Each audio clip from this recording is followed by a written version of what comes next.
Hey viewers, you're watching The Savera and I'm Vidhi Joshi. United States Immigration and Customs Enforcement agents shot and killed a man in Minneapolis on Saturday during an ongoing federal immigration enforcement operation, further inflaming tensions in a city already reeling from a similar fatal shooting earlier this month. Minnesota Governor Tim Walz confirmed the incident and said that the circumstances surrounding the shooting remain under investigation. The man was identified by family members as Alex Pretty, a 37-year-old intensive care unit nurse and local protester who had spoken out against the Donald Trump's administration's immigration policies. Police later corrected earlier reports that had listed his age as 51. Pretty was shot on Nicollet Avenue, just over a mile from where ICE officers fatally shot 37-year-old Renee Nicole Mag in Good on January 7. An incident that sparked daily protests across the Twin Cities. Following Saturday's shooting, Walz said that he spoke with White House officials and called for an immediate halt to the federal immigration enforcement operation in Minnesota. In a post on X, Walz described the presence of federal agents as a serious public safety concern and urged the federal government to pull thousands of officers out of the state, calling the situation sickening. A Department of Homeland Security spokesperson said that the incident remains under investigation and confirmed that officers recovered a firearm at the scene. Federal officials said ICE agents fired defensive shots after Pretty allegedly approached them while armed and resisted efforts in order to disarm him. DHS Secretary Kristi Noem said Pretty attempted to interfere with the law enforcement operation and questioned why he was carrying a weapon, though she did not say whether he pointed or drew it at officers. She added that the officer who fired the fatal shot is an 8-year Border Patrol veteran with extensive training.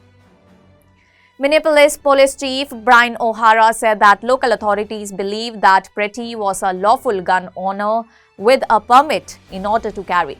He said that details about what led up to the shooting remains limited and urged calm from both the public and federal agents, emphasizing that law enforcement must operate with discipline and humanity. Bystander video obtained by the international news agency appears to contradict parts of the federal account. In the footage, Pretty appears to be holding a phone rather than a visible weapon as officers confront him amid shouting and pushing. The video shows multiple officers surrounding Pretty, striking him with what appears to be a chemical spray canister and attempting to restrain him on the ground. A gunshot is then heard, though it is unclear which officer fired due to the number of agents around him. After the shot, officers retreat and Pretty is seen lying motionless on the street.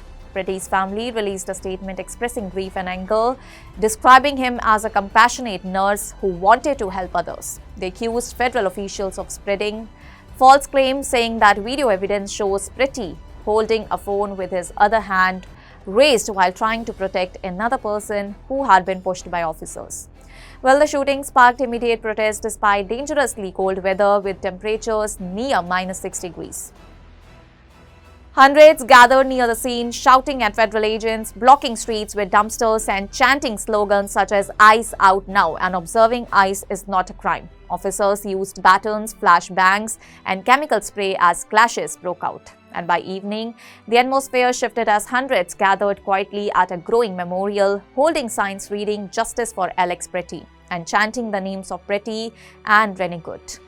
Minneapolis Mayor Jack O'Frey disputed the federal account on both the shootings, criticized the deployment of more than 2,000 federal officers, and said that the enforcement operation has spread fear and damaged trust. Walz said that the state would lead the investigation as protests continue across the Twin Cities.